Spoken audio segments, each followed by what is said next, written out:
Hello everyone, I'm here to review Currently Untitled by McLeod today. I did not think I would have a review for you this quickly, but as it turns out, Currently Untitled is technically a novella. It's a general fiction story.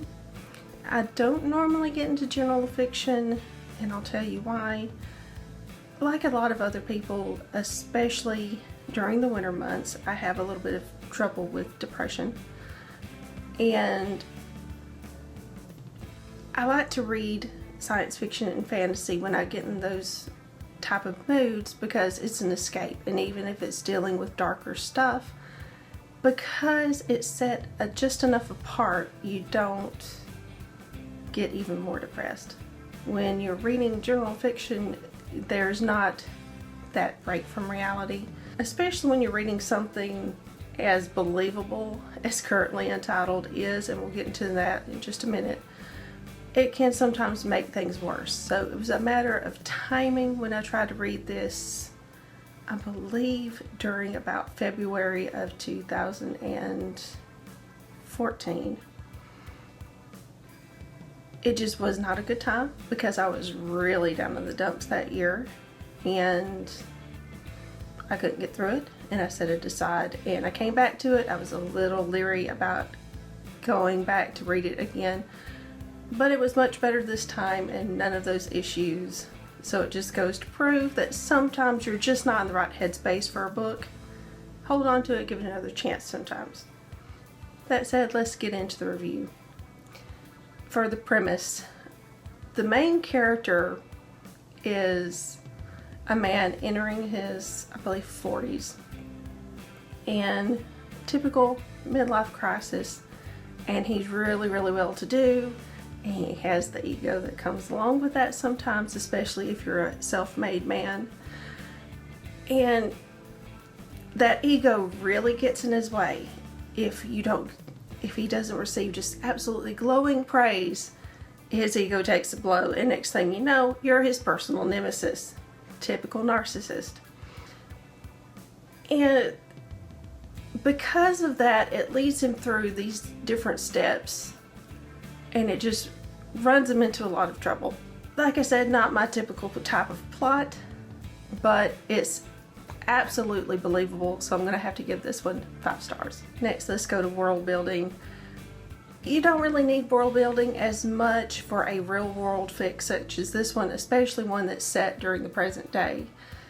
But you do have to create a person's home, their neighborhood, any of the sets that you're going to be working with. And McLeod did a really wonderful job with this. If you have the least bit of imagination, you can definitely get a really good picture of the protagonist's home, his neighborhood, and any other place that he gets to, so 5 stars.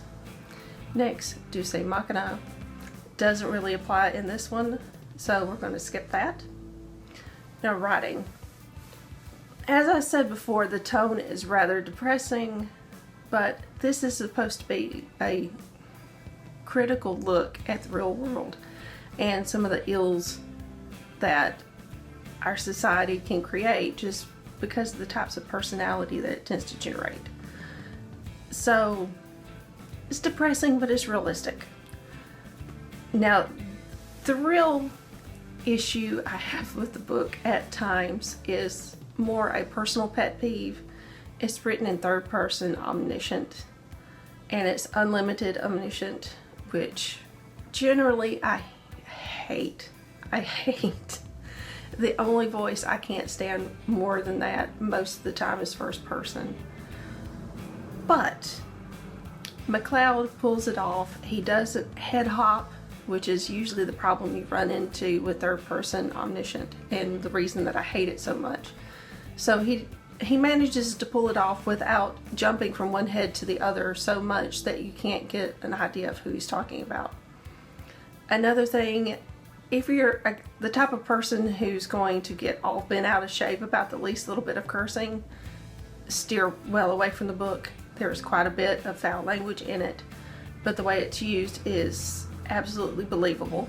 The type of characters he's writing about would have mouths like that. So Although I'm going to have to, because I'm following my star system, I'm going to have to count off a little bit because it's just a little much for me to want to run and grab his next book. As far as writing goes, I'm going to have to give it 4 stars. Now let's go with characters.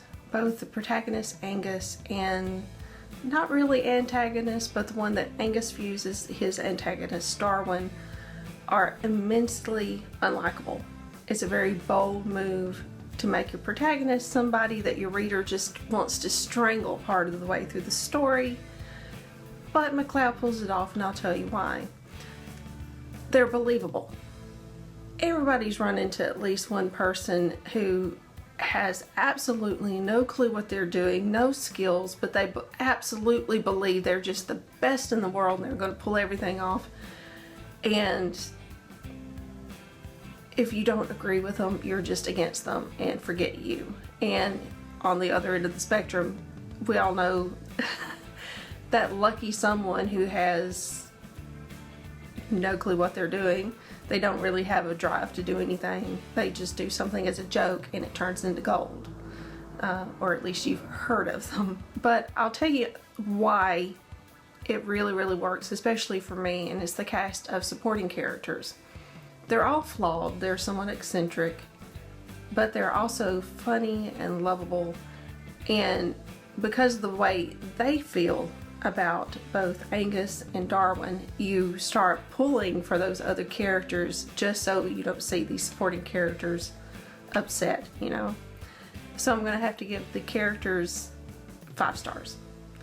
Now for pacing, once again, it's a novella, it's very short, and it's really, really pacey. You keep going through it, it's really quick read. I think I managed it inside a week, and for me that's somewhat amazing because it normally takes at least 3 weeks, sometimes 2 or 3 months to get through a novel these days.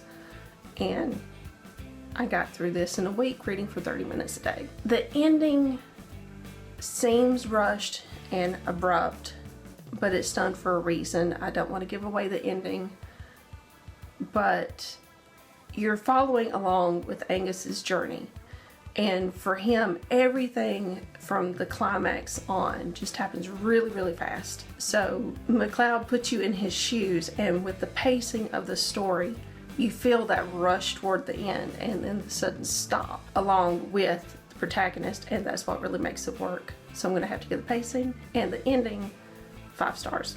Now if I went with the first impression, this would be a very, very different review. But I didn't finish it then. I came back to it and was absolutely none of the same things because I was in a completely different headspace. I think a much more fair and clear headspace this time.